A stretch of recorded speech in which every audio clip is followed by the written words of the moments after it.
দেখুন বন্ধুরা, এটা হচ্ছে সেই কাটিমনি অল টাইম, যার আর এক নাম চোকানান ম্যাঙ্গো থাইল্যান্ডে।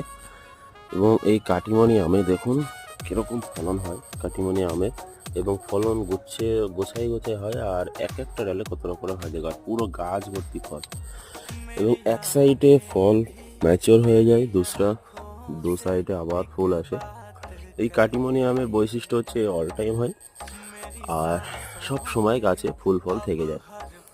যাই হোক, একটা বাড়িতে যদি 5টা কাটিমনি চারা লাগানো যায়, তাহলে আশা করা যাচ্ছে যে সারা বছর টুকটাক করে আম খাওয়াই যায়। একটা ফ্যামিলিতে যদি 5 পিস কাটিমনি বসানো যায়। আর সব থেকে মজার বিষয় এটা হচ্ছে কাঁচাইও মিষ্টি, পাকায় তো অত্যাধিক মিষ্টি। তো এই কাটিমনের ছোট চারা আমার কাছে অ্যাভেলেবেল আছে। ছোট চারা আমার কাছে অ্যাভেলেবেল আছে।